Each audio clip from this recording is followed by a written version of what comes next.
Hello students, आज के class में आप सभी का स्वागत है। तो कल तक हमने प्रोज का जो सेकेंड लेसन है तो लास्ट स्प्रिंग उसके 5 शॉर्ट आंसर हमने कंप्लीट किए थे। तो आज हम उसी चैप्टर के नेक्स्ट जो 5 क्वेश्चन बचे हैं आज हम उससे क्या करेंगे, कंप्लीट करेंगे। ठीक है, तो कल वाले क्वेश्चन आप लोगों ने तैयार कर लिए होंगे, आप लोगों को याद हो गए होंगे। तो हमने कहा था आपसे कि जितना एक दिन में लिखवाया जाए उतना आप लिख लीजिए, लिख कर उसे तैयार कर लीजिए, तो ये आपके अच्छे के लिए होगा। चलिए शुरू करते हैं। तो शुरू करने के पहले बताना चाहते हैं कि जो भी बच्चे इस चैनल पर नए हैं चैनल को सब्सक्राइब कर लें और अपने दोस्तों में शेयर कर दें। इससे पढ़ाई की वीडियो आपको डेली टाइम टू टाइम समय पर मिलता रहे और आप बोर्ड परीक्षा की तैयारी अच्छे से कर सकें। तो चलिए बढ़ते हैं क्वेश्चन नंबर 6 की और शॉर्ट आंसर है, तो जिसमें आपका लिखा है कि हु वाज मुकेश, मुकेश कौन था, where did he belong and what was his ambition. Mukesh कौन था और वो कहाँ से बिलोंग करता था और उसका एम्बिशन, उसकी इच्छा क्या थी। तो आंसर की ओर बढ़ते हैं बच्चों। इसमें लिखा है कि Mukesh was the son of, Mukesh जो था पुत्र था of a poor bangle maker, गरीब चूड़ी बनाने वाले का बेटा था। ही बिलोंग्ड, वह बिलोंग करता था तो फिरोजाबाद, फिरोजाबाद से। हिज एम्बिशन, उसकी जो इच्छा थी, was to become a motor mechanic, एक मोटर मैकेनिक बनने की उसकी इच्छा थी, क्योंकि वो नहीं चाहता था कि वो अपने पिता के काम को सीखे, अपने पिता द्वारा किए गए काम को करे, मतलब बैंगल मेकर वो नहीं बनना चाहता था, कुछ अलग करना चाहता था। बढ़ते हैं बच्चों क्वेश्चन नंबर 7 की ओर। तो क्वेश्चन नंबर 7 आपका देखिए यहाँ पर लिखा हुआ है कि why did Mukesh volunteer to take the narrator home, who were there in the home. मतलब मुकेश वॉलंटियर को, मतलब नरेटर को, जो लेखक है उनको अपने घर क्यों ले गया, और who were there in the home, और उसके घर में वहाँ पर कौन कौन थे। तो आंसर की ओर बढ़ते हैं बच्चों। आंसर आपका है Mukesh volunteer to take the narrator home. Mukesh volunteer जो है, नरेटर मतलब लेखक को अपने घर पर ले गया, बिकॉज, क्योंकि he was very happy and proud, कि उसे बहुत खुशी थी, बहुत गर्व था।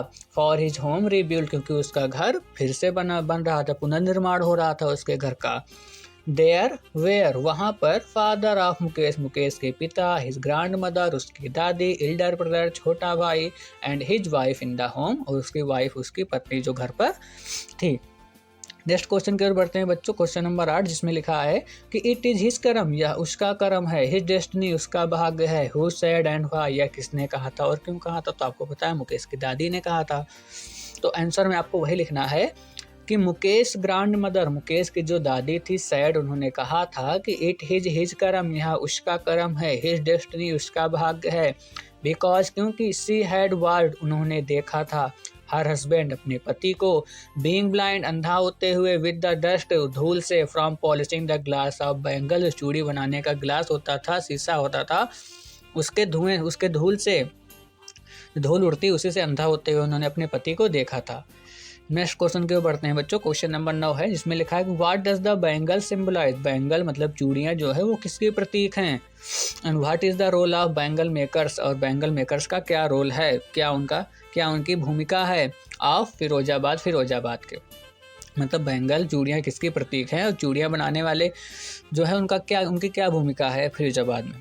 तो the bangle symbolise an Indian women suhag, जो चूड़ियाँ हैं वो भारतीय महिलाओं के सुहाग का प्रतीक है। ठीक है। The bangle makers of Firozabad, जो चूड़ियाँ बनाने वाले हैं फिरोजाबाद के, हैव स्पेंट जनरेशन, उन्होंने कई पीढ़ियाँ गुजार दी, टू मेकिंग कलरफुल बैंगल्स, रंगीन चूड़ियाँ बनाने में, फॉर ऑल द वुमेन, सभी औरतों के लिए, इन द कंट्री, देश के, बट, लेकिन फिर भी, they are still in poverty, लेकिन वे अब भी क्या हैं, गरीबी में जी रहे हैं। तो बच्चों 9 क्वेश्चन आपको समझ में आ गया होगा। इस लेसन के लास्ट क्वेश्चन के ओर बढ़ने से पहले बोलना चाहते हैं जो भी बच्चे नए हैं चैनल को सब्सक्राइब कर लें और अपने दोस्तों में शेयर कर दें, इससे पढ़ाई की वीडियो आपको डेली टाइम टू टाइम मिल सके और आप बोर्ड परीक्षा के लिए प्रिपेयर हो सके। बढ़ते क्वेश्चन नंबर 10 की ओर।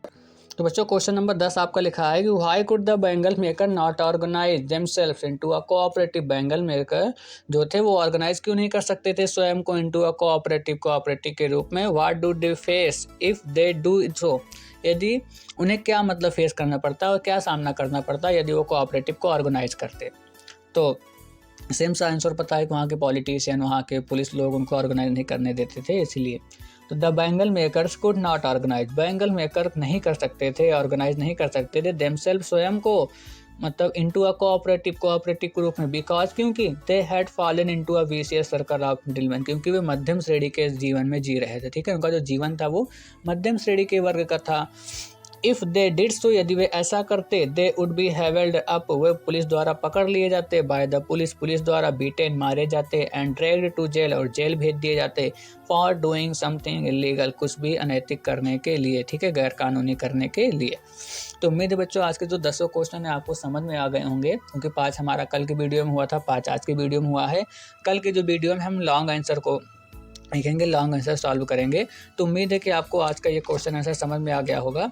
तो समझ में आ गया है तो आप चैनल को सब्सक्राइब कर लीजिए, सब्सक्राइब करके आप बेल आइकन दबा दीजिए, जिससे आपको पढ़ाई की video daily time to time आपको मिलती रहे। तो अच्छे से पढ़िए, मन लगा के पढ़िए, बोर्ड परीक्षा में अच्छे नंबर पाइए। तब तक के लिए